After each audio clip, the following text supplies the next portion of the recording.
to the earnings report, with respect to their core earnings, we think essentially Tesla has picked all the low-hanging fruit. If you think about it, they've entered the world's three largest car markets, the U.S., the EU, and China. In both the EU and China, their share is dropping tremendously. In the EU, in March of last year, they had market share of the BEV market of 35%. In February, that number is all the way down to 11.5%. In China, in March of last year, they were roughly 32%. I'm sorry, in the first quarter of last year, they were roughly 20% market share. That number dropped all the way to 13% in the fourth quarter, jumped back up to 17% in the first quarter, but that was due to big price cuts. So the point is, what Tesla is doing is they're cutting prices now to push volumes. So we think in their core auto business, their earnings are going to be relatively, we think there's going to be a modest miss, both from a revenue perspective and a margin perspective. However, two key things. Number one, credit sales.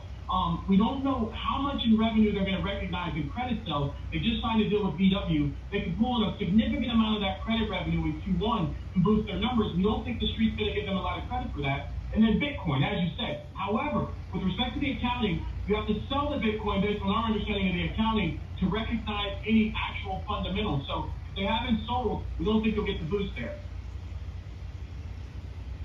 So in terms of what will give it a boost, obviously there are pretty high expectations for top-line growth. If it disappoints, is this like last quarter going to be a quarter when you see a sell-off? Or are you in the camp of those investors who think you buy Tesla going into the quarter? We don't think you buy Tesla going into the quarter. We do think that, again, they can recognize a lot of credit sales, but their CFO said on the last call, as we stated for a long time, those credit sales are going away. So when we think when you strip out the credit sales, historically, 28 of the past quarters, right, all of their existence, they've only been profitable 4 quarters out of 28, excluding credit sales, the most recent of which was 3Q19.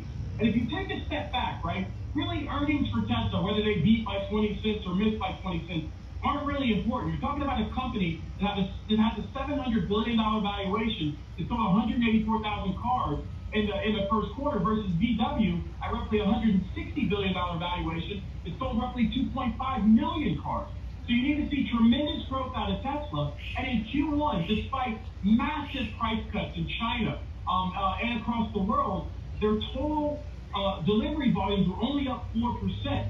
So when you think about, you take a step back, right? Why do people like Tesla? They say they're a technology innovator. Car and Driver ranked Tesla second to last in reliability. What car ranked them at similar level?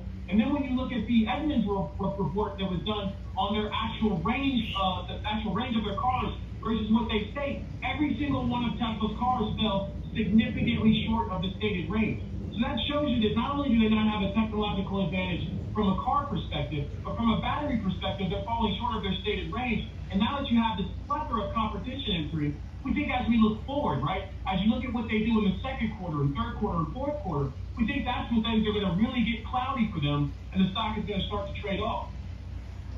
So this has been a dangerous game to play, Gordon. People betting against Tesla have been losing millions of dollars, even billions of dollars for years and years and years. Why does that change this year?